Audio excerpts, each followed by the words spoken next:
Hello, welcome to this FedSoc Forum webinar call. Today, October 31st, 2025, we are delighted to host this litigation update on Lange v. Houston County, Georgia. My name is Matthew Sawtell, and I am Assistant Director of Practice Groups at the Federalist Society. As always, please note that all expressions of opinion are those of the experts on today's call, as the Federalist Society takes no position on particular legal or public policy issues. In the interest of time, we'll keep the introductions brief, but if you'd like to know more about any of our panelists, you can access their full bios at fedsoc.org. Today, we are fortunate to have Christopher Mills as our speaker and Rachel Morrison as our moderator. Mrs. Morrison is a fellow at the Ethics and Public Policy Center, where she directs the center's Administrative State Accountability Project. One last note throughout the panel, if you have any questions, please submit them through the question and answer feature in Zoom so that we'll have access to them when we get to that portion of the webinar. We do ask that questions submitted there both pertain to the discussion and end with a question mark. With that, thank you for being with us today. Mrs. Morrison, the floor is yours. Thank you, Matthew. It's great to be here, and I'm delighted that we have Christopher Mills to discuss this case with us. Christopher, for those who don't know, is a phenomenal attorney. He's the founder of Sparrow Law. He's the Supreme Court clerk, Harvard Law School grad, and particularly relevant for our discussion today, he filed an amicus brief in the Lange case. Chris, thanks for being here. Thanks, Rachel. Looking forward to it. How about you start off with the background and the facts of the case? Yeah, so this case, the plaintiff is Anna Lange, who is a biological male, a deputy at the Houston County Sheriff's Office. Lange sought coverage for a male-to-female sex change surgery after being diagnosed with gender dysphoria.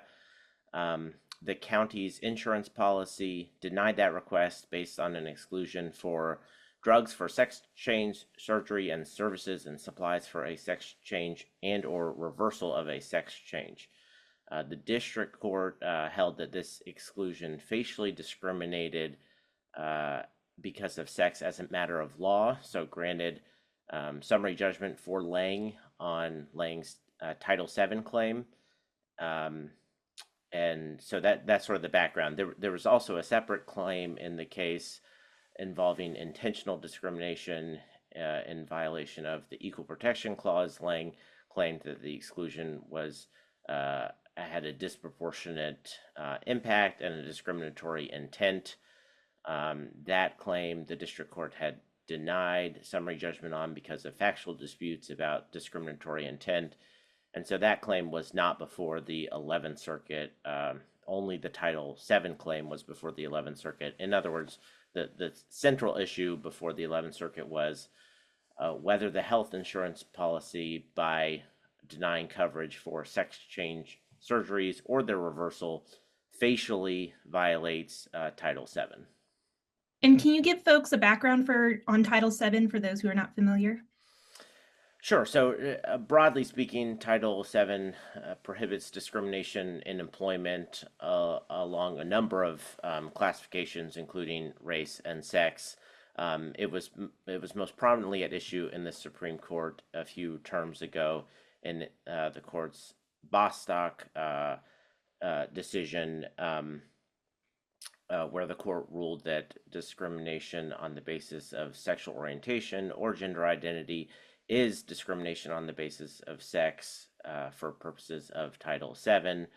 The court's logic there was that if you change a person's sex in either of those situations, sexual orientation or gender identity, and they are treated differently simply because you change the sex, then there is sex discrimination, and the court said that existed for both sexual orientation or gender identity. So, for example, if a man was terminated for being in a relationship with another man because a woman wouldn't have been terminated for being in a relationship with a man, there was sex discrimination. So that was basically Bostock, which will play a big role in later cases, including Lange. And so this is a decision out of the en banc 11th Circuit. What happened at the 11th Circuit panel? So the panel ruled for Lange and basically said that the district court got it right, that the policy discriminated based on sex by denying coverage for sex change operations. And then the en banc 11th Circuit agreed to hear this case, and how did they rule? So the en banc court went the other way. First, it's important to note that in the intervening period, the Supreme Court decided Skrmetti, United States versus Skrmetti, which was everyone on the call probably is aware of it, but just to summarize briefly, was a case before the U.S. Supreme Court in which the court considered Tennessee's general prohibition of medical transitioning interventions on minors. And the court there was confronted with an equal protection claim. The claim was that regulation discriminated based on sex. The court held that it did not.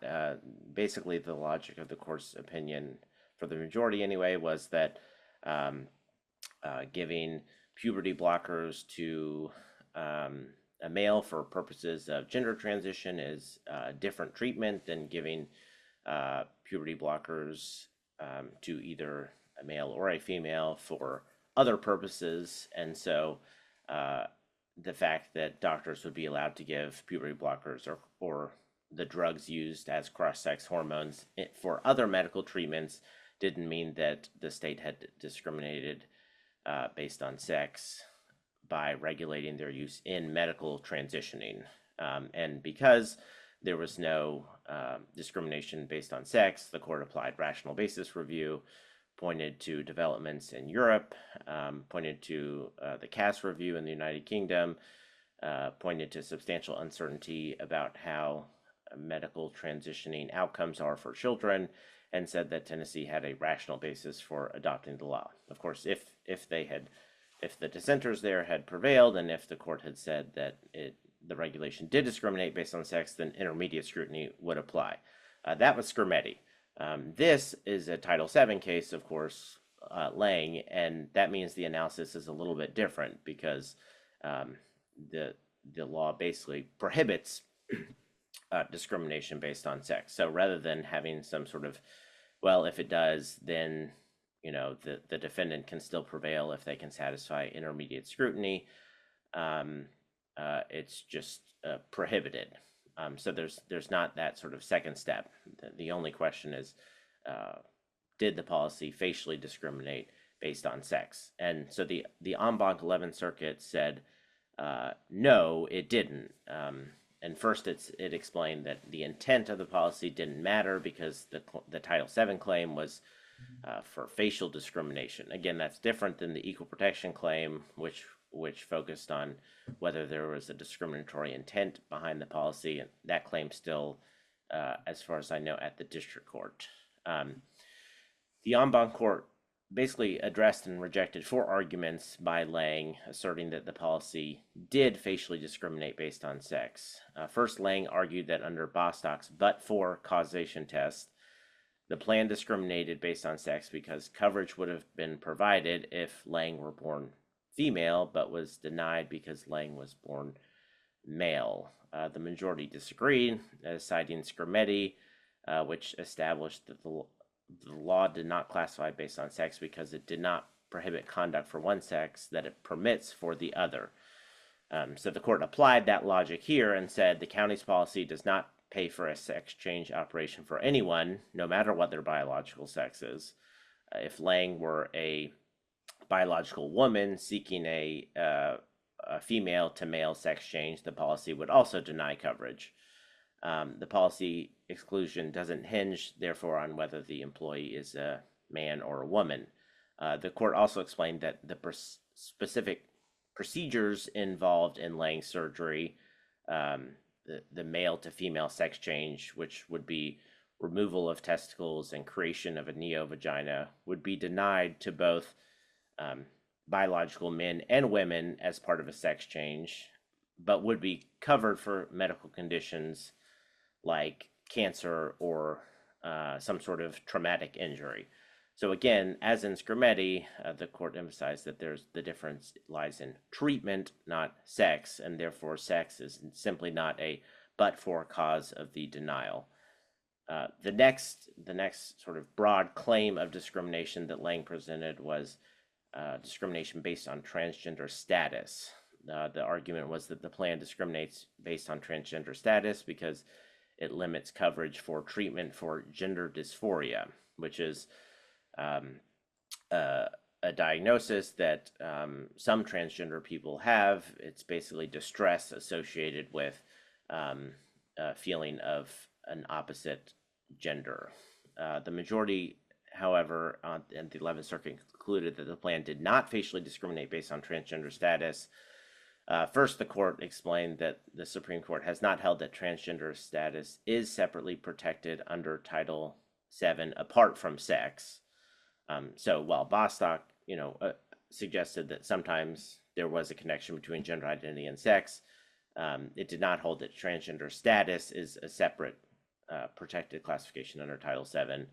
And then, again, drawing on Bostock, the court said that the policy is a classification based on medical use, not transgender status. It removes one set of diagnoses, gender dysphoria, gender identity disorder, gender incongruence, from the range of treatable conditions, but it doesn't exclude individuals based on their status. So there could be transgender people who do not have those diagnoses, who could desire these treatments or not desire these treatments, and the point is, it doesn't matter.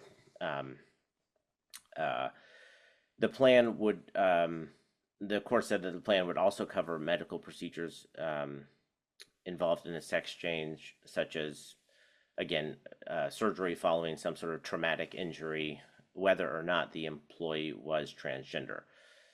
So again, the court emphasized what the purpose or the treatment was. The next theory of discrimination that Lange presented was that the plan facially discriminates based on sex stereotypes.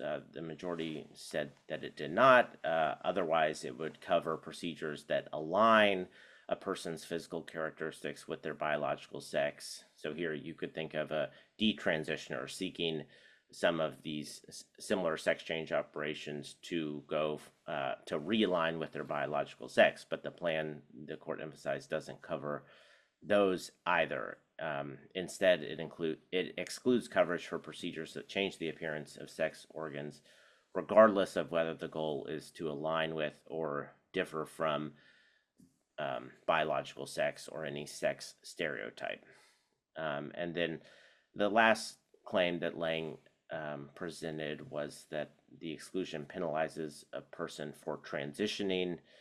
The court rejected this theory too. It said that the plan does not impose a surcharge on employees who have undergone a sex change. Rather, it simply declines to extend a benefit coverage for a sex change operation to everyone. And this echoed a point that Judge Brasher, who wrote the en banc majority opinion and had dissented at the panel stage, made, which was that in some respects this was simply a cheap insurance plan. So in other words, you can't take a plan's exclusions for sex change reversals, and a bunch of other things, and zero in on the exclusion for sex change and say, oh, it's discriminating based on sex, when in reality the plan just simply doesn't cover a lot of surgeries or other expensive operations.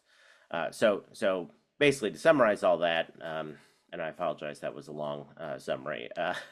The majority held that the county's plan merely draws a line between covered and non-covered treatments. It's a classification based on medical use that applies across the board regardless of sex, and therefore it's not facial discrimination based on a protected status under Title VII. So the county's plan covered some treatments for gender dysphoria. Did this fact play a role at all in the court's analysis? Would it have been different if there was a blanket exclusion for all treatments for gender dysphoria, or did this not come up at all in the court's analysis?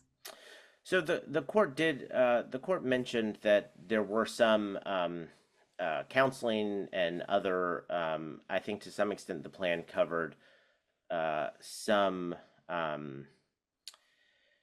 medications to some extent that could be used as a transitioning in the process of transitioning, but not drugs for sex change surgeries. So the court did highlight that counseling, for example, could be provided, and Lange, in fact, had, if I'm remembering correctly, taken advantage of some of the services that the plan did cover. So that was of at least some relevance to the court's decision, I think. And these 4 theories of discrimination that Lange raised, that you talked about, these were all arguments that it facially discriminated. Are there other types of violations of Title VII that could come into play, such as like a different claim, not a facial discrimination claim, or were these not raised in the case below? Yeah, other theories had not really been raised in the case below. It seems like this case, though, would foreclose a facial discrimination claim, but maybe another plaintiff in another case could raise a case involving animus or some other type of claim outside of a facial discrimination claim. Is that your reading? Yeah, that's right. And again, even in this case, Lange's equal protection discriminatory intent claim, was separate from this one. So there was a couple concurrences and a couple dissents. Did any of these stand out to you as being particularly notable or raising certain arguments that would be interesting for folks listening? Yeah, I think there was a lot happening of interest in the separate opinions here. So Judge Newsom concurred in full with the majority opinion. His point was that Lange's Title VII challenge is foreclosed by the portion of Skrmetti that addresses and explains how Bostock would apply to equal protection. But he wrote separately to emphasize that the legal analyses governing claims under Title VII and equal protection should not collapse. So this is a big point of ongoing controversy in the circuit courts. The Supreme Court has not addressed it. It avoided the issue in Skrmetti, which is how Bostock, which was decided in Title VII context, applies to other legal contexts that in some way prohibit sex discrimination, including the Equal Protection Clause of the 14th Amendment and other federal laws like Title IX. So, we can maybe talk about this later, but this term, the Supreme Court has several Title IX sports cases involving these types of issues. And one of the big questions there is, does Bostock apply? That was also a big question in Skrmetti, but the court there kind of avoided it by saying, well, even if Bostock does apply to equal protection, which we're not deciding, it wouldn't help the challengers to Tennessee's law because it's just regulating based on the treatment or the purpose. So Judge Newsom weighs in here and says, basically explaining why, in his view, he doesn't think that Title VII and equal protection should kind of both be governed by Bostock necessarily. He emphasizes that they use different words, that they were adopted nearly a century apart. He emphasizes the Equal Protection Clause covers all types of discriminatory actions, whereas Title VII only reaches employment-related discrimination, but applies to both private and public entities, unlike the Equal Protection Clause, which only applies to public entities. He emphasizes the equal protection, and we talked about this earlier, prohibits only intentional discrimination, while Title VII covers any discrimination. And in his view, he says the Equal Protection Clause focuses on classifications and groups, so men, women, whereas Title VII's focus must be on individuals. That particular point is a topic of hot dispute, and you can kind of find Supreme Court cases going both ways on that, which is why judges in the lower courts have disagreed. I think Judge Richardson on the Fourth Circuit took the opposite view from Judge Newsom here, if I'm remembering correctly. And so this is very much an ongoing disagreement in the courts. In terms of other en banc separate writings in Lange, Judge Rosenbaum concurred in the judgment, stating that she thought she was bound by Skrmetti. She said she could find no meaningful way to distinguish the healthcare plan in Lange from the Tennessee law in Skrmetti. But in her view, she said Skrmetti wrongly applied Bostock's test, wrongly determined that the Tennessee law did not discriminate based on sex or transgender status. She was particularly aggravated that Skrmetti seemed to import the reasoning of Geduldig, a case from a number of decades ago where the court said that discrimination based on alleged discrimination based on pregnancy was not necessarily discrimination based on sex. The reasoning being that some women are pregnant and some women are not pregnant, and so there's sort of a mismatch of categories there. Judge Rosenbaum said that Congress had amended Title VII to reject that specific holding and extend Title VII to discrimination based on pregnancy, which she took as a rejection of Geduldig's entire theoretical framework. We can talk about that more later. But still, she concurred in the judgment because she thought she was bound by Skrmetti. The dissents obviously disagreed. They said that Skrmetti did not bind them because Skrmetti didn't actually decide whether Bostock's reasoning applied beyond the Title VII context. So in other words, their claim was that Skrmetti didn't really apply Bostock because it didn't ever say that Bostock applied to equal protection. And so they sort of then agreed with Judge Rosenbaum that under Title VII, Congress had rejected Geduldig and that approach to deciding whether there was discrimination based on sex, and so therefore would have found that there was discrimination based on sex. So one of the dissents cited an amicus brief, which is the one you filed. Would you like to share a little bit about your brief and how the judge decided to bring in your amicus brief into the discussion, even though it wasn't cited in the majority opinion? Sure. So I filed the brief in the case on behalf of the Christian Employers Alliance, which had sort of a legal argument and then an explanation of why the panel's decision would be problematic for employers, especially religious employers who have a sincere objection to paying for transitioning interventions. So my brief basically echoed Skrmetti, though it was filed before that, which and explained, sex doesn't matter whether you're a man or a woman. You don't get coverage for a sex change operation or its reversal. For the same reason, it's not discrimination based on gender identity or gender stereotypes. The brief also explains that the panel's opinion would seem to suggest that it's actually the physicians who would be providing the sex change surgeries who would be discriminating based on sex.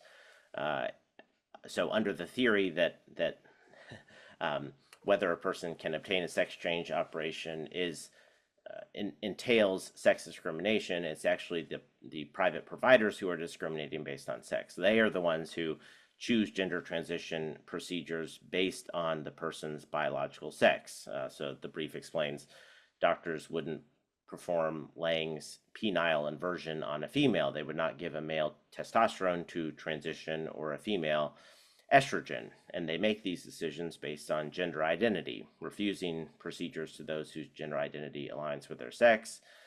And they diagnose gender dysphoria in the first place based on diagnoses founded in stereotypes, like whether a person prefers typically masculine or typically feminine activities. So, the brief explained that on the panel's theory, then, it's those private decisions that are actually constituting facial sex discrimination because a person's sex is, quote, inextricably tied to what gender dysphoria interventions they are offered, and then by that logic, the county's plan is prohibiting sex discrimination. It is not itself sex discrimination. So, in other words, it's a way of explaining that if you adopt the theory, the whole thing kind of collapses on itself. The theory of Bostock. We were specifically focusing on the theory of Lange, but the Lange panel decision. But yeah, if you applied Bostock with and ignored the differences in treatments and procedures, then that's where you end up. It sort of collapses on itself. And then I explained, it actually is a step worse even, because if the panel were right that the county's exclusion was sex discrimination, then it would also be sex discrimination to cover transitioning hormones, say testosterone for females to look more masculine, and refusing to cover testosterone for males who want to look more masculine themselves. So you see the same problem in the sports cases. If it's sex discrimination to prohibit a male to play in female sports, and then it would also be sex discrimination to prohibit other males to play in female sports, even if they don't identify as female. And so what that shows basically is that the panel's logic, and to some extent Bostock's logic, would mean that any procedure related to gender transition gets special and universal coverage regardless of why or how the procedure is used, because you could always say, oh, well, if they were the other sex, there would be some other intervention that would be covered, and so therefore you have to cover the sex change operation. And in fact, you could take it a step further, as the brief discusses and as the amicus brief for Alabama shows, which is that the same logic would apply to all treatments tied to sex. So any treatment, giving someone a testicular exam, if it didn't cover that for women, then it would discriminate based on sex. In other words, the panel's logic would mean that any treatment tied to sex would have to be universally covered, or else it would be facially sex discrimination. And the brief makes the point that this is nonsensical, that sex change operations are sex-based doesn't make every regulation pertaining to them discriminatory. And then it says, we say, quote, giving a female testosterone to transition is not the same procedure as giving testosterone to a male to treat hypogonadism or to win the Tour de France. A mastectomy for cancer treatment is not the same as removing healthy breasts for sex change.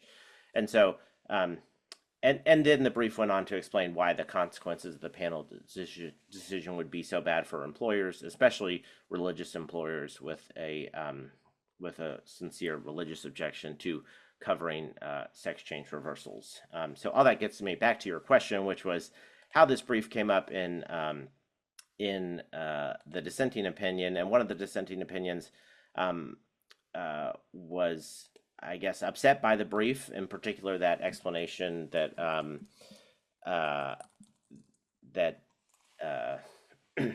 those treatments wouldn't be the same. Giving a mastectomy to treat cancer is not the same as a mastectomy for gender transition purposes, even though that was one of the exact same examples that Judge Rosenbaum used. The dissenting opinion said that this revealed the opposition of groups opposed to transgender equality, revealed their true perspective, and then the dissenting quotes a piece of the argument I just said, and said the disdain is palpable, and then sort of accused the majority opinion of providing fodder for bad evil groups like the Christian Employers Alliance, and then in fact returns to the Christian Employers Alliance in two more footnotes suggesting that the organization is questioning the, quote, very existence of transgender people.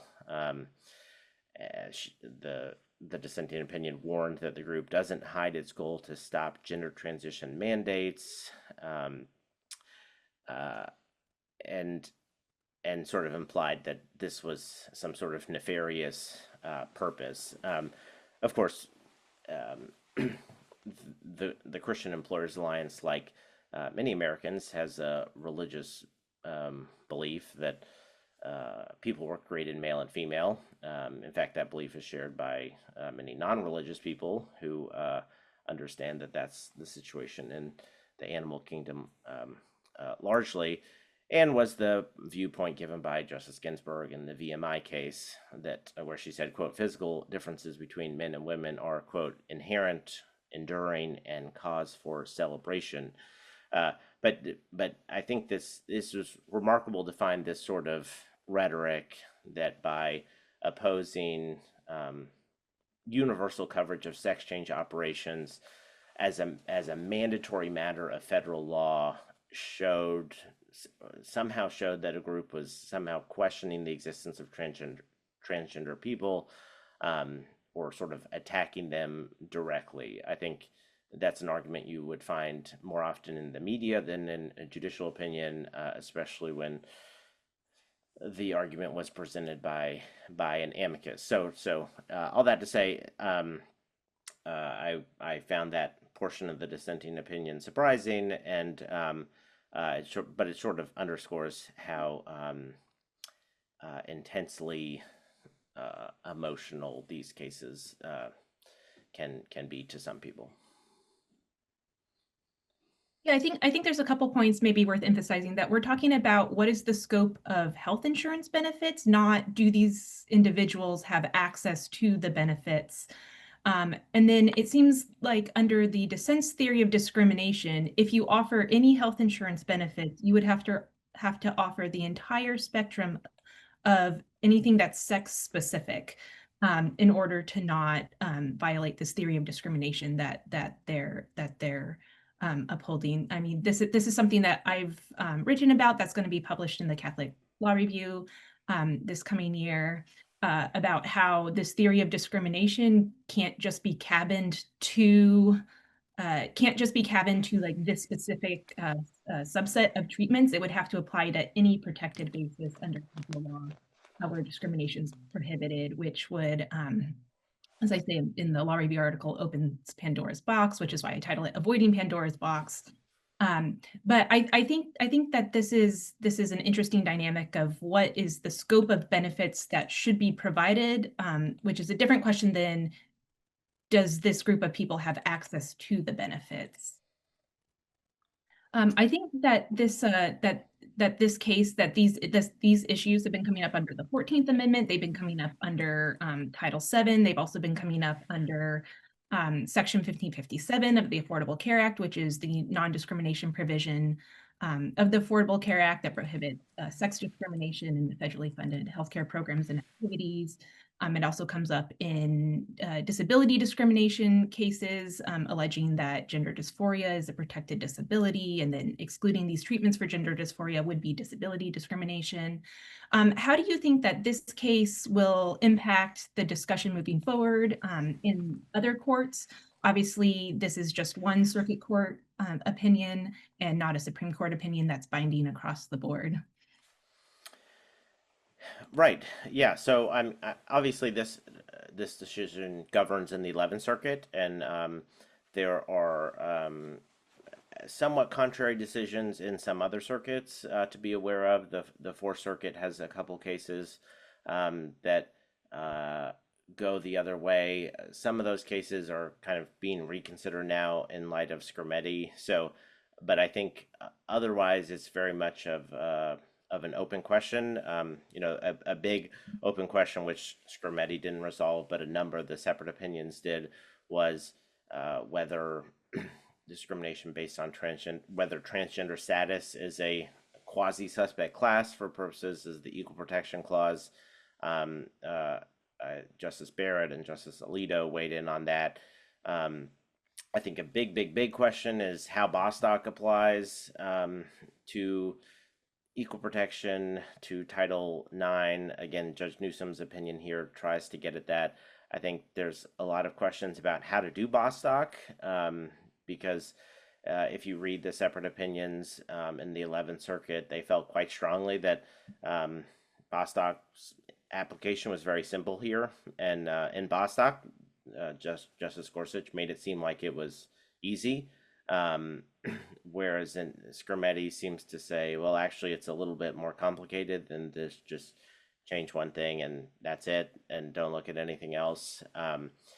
And so I think there's questions about that. I would flag Judge Rosenbaum has a very, very long footnote about how to try and do Bostock in the context of sex change procedures and whether the comparator is, if we're trying to imagine a male like Lange seeking of a removal of testicles, how to compare that to a female. How do we even begin to do what Bostock says and just change the sex and see what happens? And she has it's footnote 16 in her opinion, a very long involved discussion of how to do that. So I think there's a lot of questions still about how to deal with how to actually apply Bostock in real world situations. But to go back to your question, I think that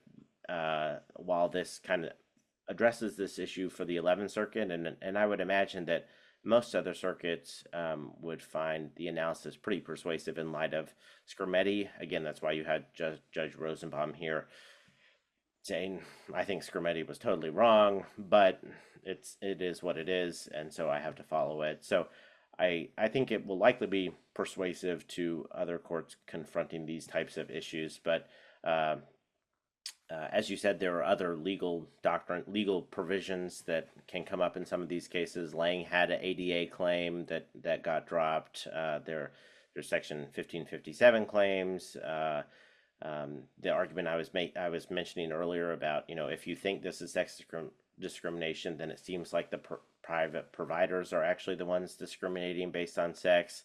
There's 1557 applies to those people, and so there's kind of a question of how that would operate. And then you just have all the other categories of gender-related cases, not just sports, but you have birth certificate, you have prisons, you have driver's licenses, you have a number of employer-employee issues other than health insurance coverage. So I think there's a lot of unanswered questions here.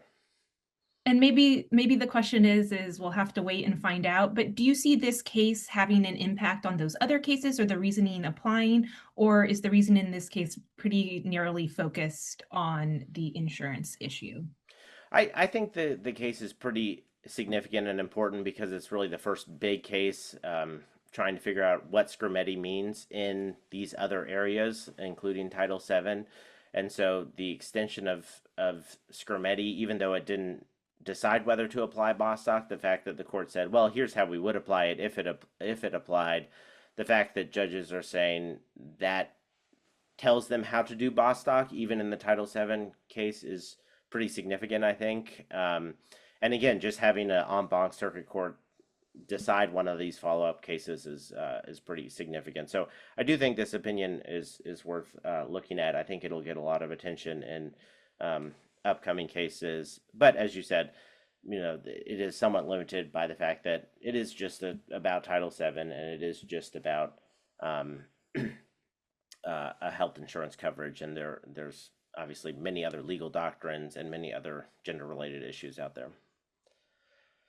I think it might be interesting for folks if we take a step back to the Goodeldig case. I think this is, an underlying theme in a lot of these cases that folks might not be aware of this case and kind of how this plays in, but that case involved disability benefits. And so again, it was a benefits type case. And just how that case and then the Congress's passing of the Pregnancy Discrimination Act, which the Supreme Court has said disapproved of both the holding and the reasoning of the prior Goodeldig case for Title VII, how that then applies and impacts issues outside of pregnancy. Sure. So Goodeldig was a 1974 case, and the critical point of the logic there was that the disability policy divided employees basically into two groups: those who were pregnant and those who weren't. And at least the group who weren't pregnant could include women. There is a lack of identity between the policy and sex. So in other words, both groups could include, well, at least one of the groups, the group of pregnant people would be all women. The group of which is its own controversial issue, but the group of non-pregnant women would be could be male and female, and so in other words, you had females on both sides of the line, so there wasn't facial sex discrimination. In this context, the 11th Circuit in a case called Adams involving school bathrooms had made a similar point. The bathroom policy divided students into two groups, and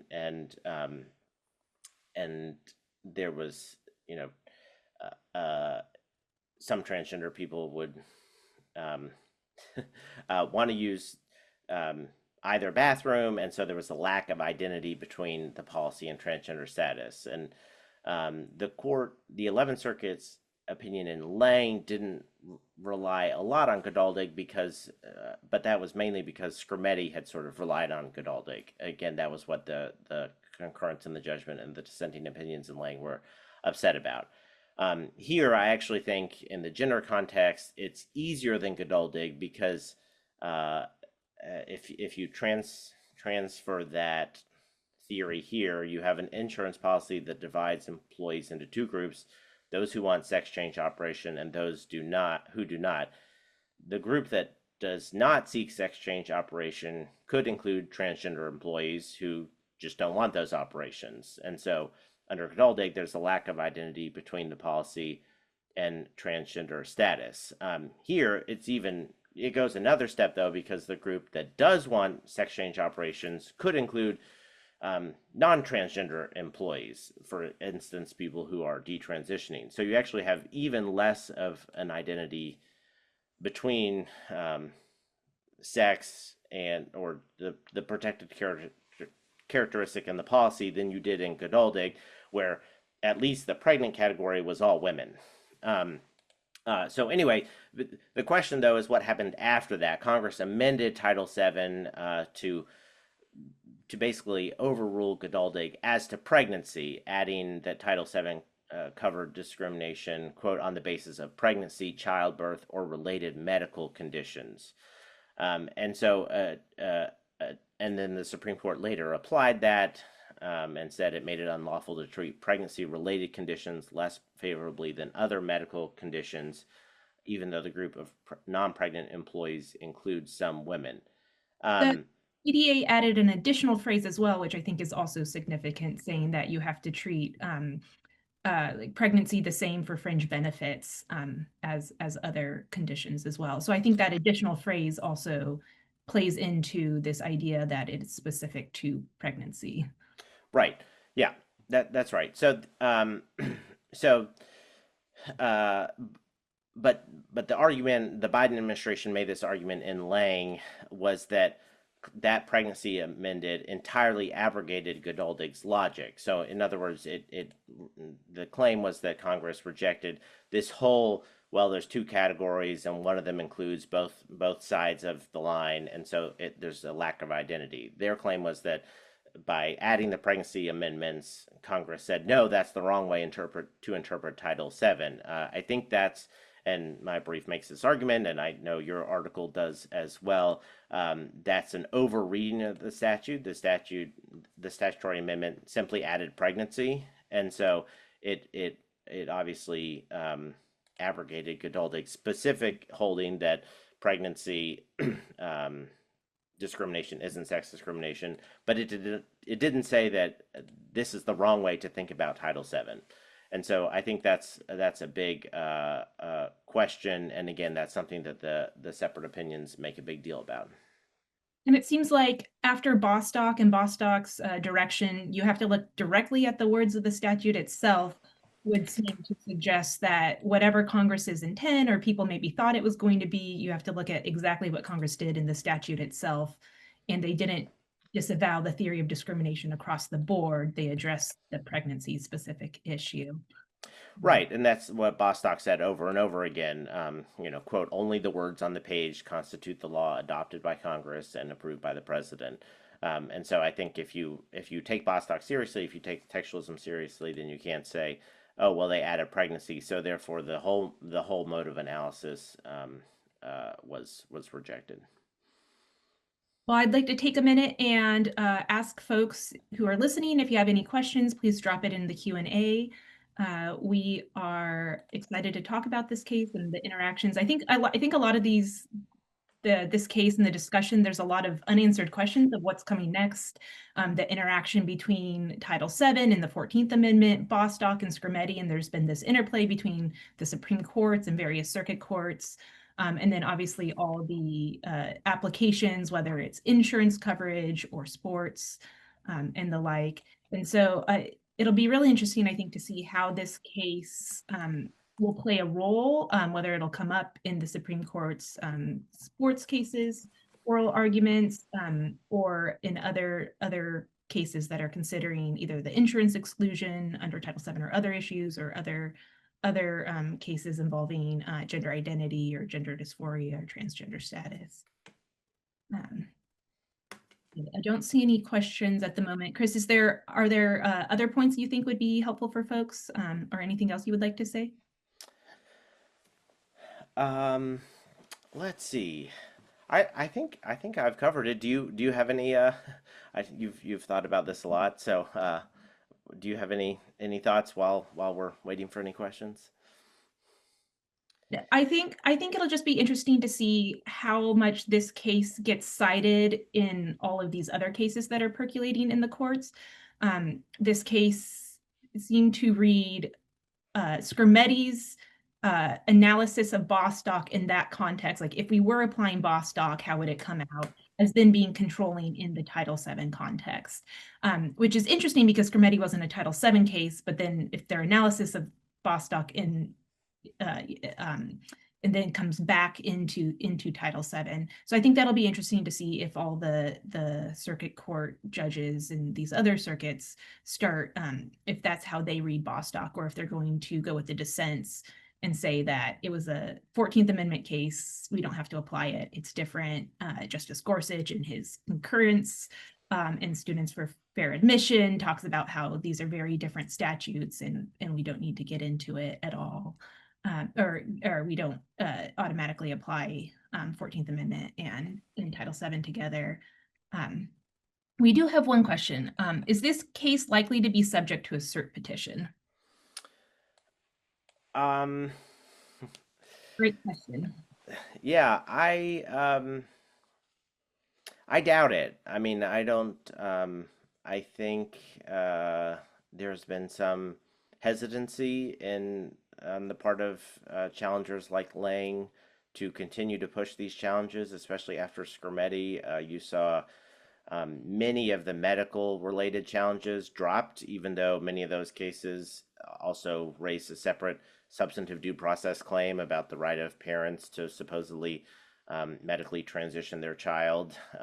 That claim was not dealt with in Skrmetti, and practically all of the challenges to state laws still had that claim, and practically all of them have been dismissed by the plaintiffs, presumably because they saw the writing on the wall. So it's hard to think and then I would add, you see it to some extent even at the Supreme Court. You know, the sports cases that the challenge that plaintiffs sort of pushed up to the Supreme Court. Now one of two of them, they're trying to get out of it.